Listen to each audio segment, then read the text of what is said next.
العالمین والصلاة والسلام علی خاتم النبیین وعلی آلہ واصحابہ اجمعین اما بعد فاعوذ باللہ من الشیطان الرجیم بسم اللہ الرحمن الرحیم۔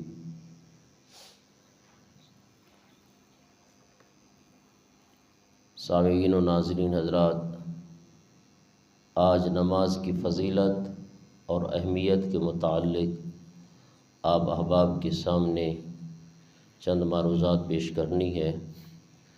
نماز اللہ تعالیٰ اور اس کے رسول اللہ صلی اللہ تعالی وسلم پر ایمان کے بعد اہم ترین رکن ہے۔ یہ مسلمان کی پہچان ہے، اللہ تعالیٰ کی رضا کے حصول کا ذریعہ ہے، دل کا نور اور آنکھوں کی ٹھنڈک ہے۔ نماز کفر اور اسلام کے درمیان فرق کرنے والا عمل ہے۔ اس کی فرضیت قرآن اور حدیث اور اجماع امت سے ثابت ہے۔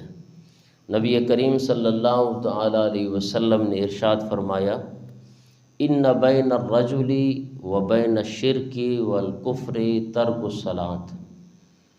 آدمی اور کفر و شرک کے درمیان فاصلہ مٹانے والا عمل وہ نماز چھوڑنا ہے۔ قرآن پاک میں بار بار اللہ تبارک و تعالی نے نماز قائم کرنے کا حکم ارشاد فرمایا ہے۔ قرآن و سنت کے مطابق جو شخص نماز نہ پڑھے وہ فاسق و فاجر ہے، اور جو اس کی فرضیت کا انکار کرے وہ کافر ہے۔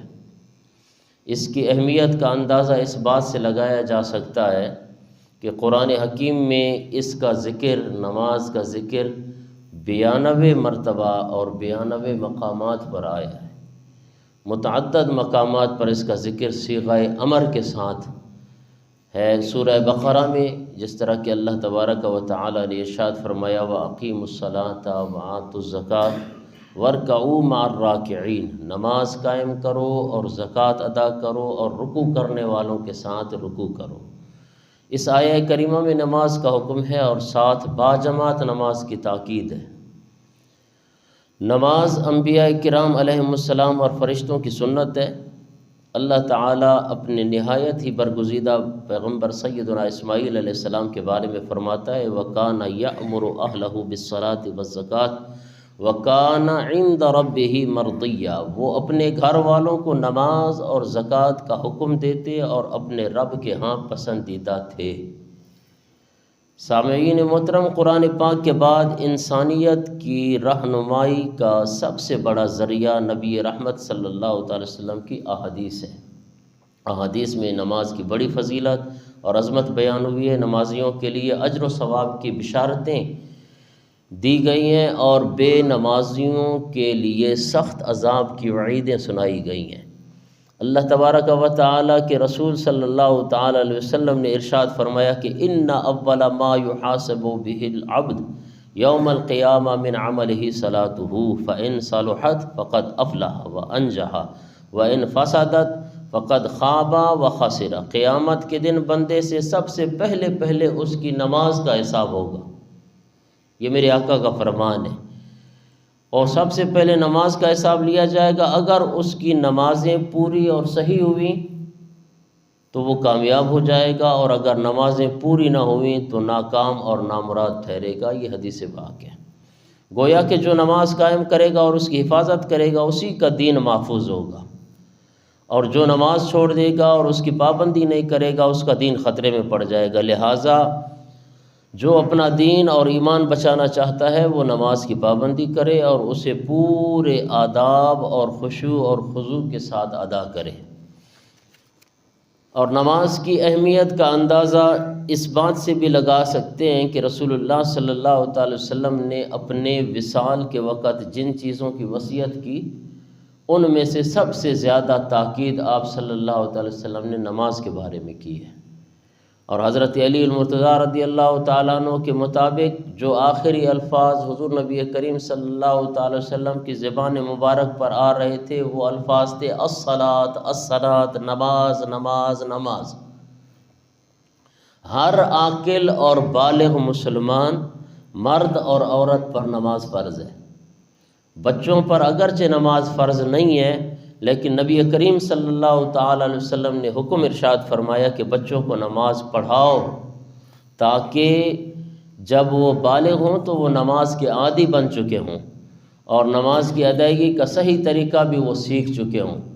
نبی کریم صلی اللہ تعالیٰ وسلم کی حدیث مبارکہ ہے کہ مروا صبیانکم اذا بلغوا سبعا واضربوا علیہا اذا بلغوا عشرا، جب بچے 7 سال کے ہو جائیں تو انہیں پیار سے نماز پڑھنے کا حکم دو، اور جب وہ 10 سال کے ہو جائیں تو نماز نہ پڑھنے پر انہیں سزا دو۔ آج ہمارا کام الٹ ہے، ہم اسکولوں کے لیے تو سزا دیتے ہیں، لیکن قرآن اور نماز کے لیے اپنے بچے کو منہ تک کا نہیں بولتے کہ ہم اسے تلقین کریں کہ بیٹا آؤ نماز پڑھو۔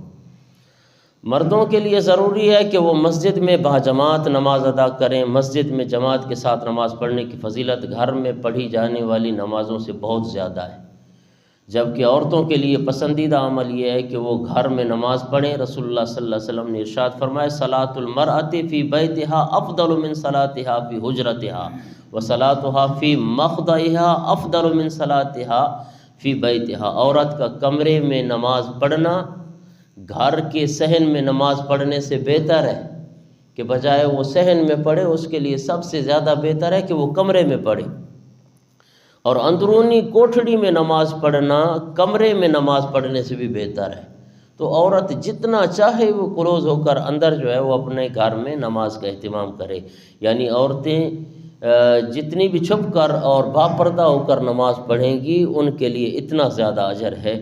جمعہ یا دیگر اجتماعات میں خواتین اور مساجد میں جائیں تو وہاں بھی ایسا اہتمام ہونا چاہیے کہ مرد و زن کا اختلاط نہ ہو۔ یہ شریعت میں اس چیز کا ہے کہ اگر کہیں پہ بھی عورت اور مرد جو ہے نا وہ نماز کے لیے جمعہ کے اجتماعات ہیں تو ان میں بڑے بڑے شہروں میں بھی جو ہے نا ان کے اگر پردے کا اہتمام ہے، بالکل اختلاط اگر نہ ہو، نہ گزرنے میں نہ جناب والا جو ہے نا وہ کہیں پہ ٹھہرنے میں، بالکل اگر اس طرح کا پردے کا اہتمام ہے تو آج کل کے علماء نے ان کو اجازت دی ہے، وگرنہ متقدمین علماء کا یہی فتویٰ ہے کہ عورت مسجد میں بالکل نہیں آ سکتی۔ آخر میں نماز کے فوائد بیان کرنا چاہتا ہوں۔ قرآن پاک میں ایک آیت ہے جو نماز کے فائدے کے بیان میں بہت جامع ہے۔ اللہ تبارک و تعالیٰ نے ارشاد فرمایا کہ ان الصلاۃ تنہی عن الفحشاء والمنکر، بے شک نماز بے حیائی اور برے کاموں سے روکتی ہے۔ قرآن و حدیث کے مطابق نماز کے چند اور دینی اور دنیاوی فوائد وہ جو ہے نا وہ درج ذیل ہیں۔ نماز طہارت اور پاکیزگی کی عادت ڈالتی ہے۔ کتنے فائدے ہیں آپ بھی دیکھیں۔ نماز انسان کو وقت کی پابند بنا دیتی ہے، اور نماز کی وجہ سے صبح جلد اٹھنے کی عادت بن جاتی ہے۔ نماز کی برکت سے دوسرے گناہوں سے بچنا آسان ہو جاتا ہے۔ نماز قبر کے اندھیروں میں چراغ کا کام دیتی ہے۔ نماز دل کو سکون اور جسم کو تازگی دیتی ہے۔ مسجد میں باجماعت نماز ادا کرنے سے معاشرے میں محبت اور الفت پیدا ہوتی ہے۔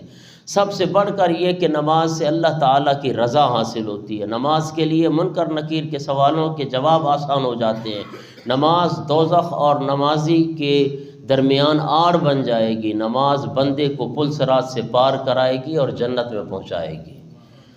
تو میں نے قرآن و حدیث کی روشنی میں نماز کی اہمیت اور عظمت اور فضیلت کی بیان کی ہے، اس کے فوائد بھی بیان کیے ہیں۔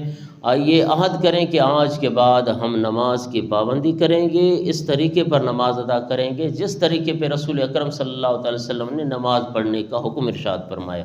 اللہ تعالیٰ مجھے اور آپ کو نماز کا پابند بنائے۔ وما علیہ الا البلاغ۔ اللہم صلی علی سیدنا حبیبنا مولانا محمد وبارک وسلم۔ ربنا ظلمنا انفسنا وإن لم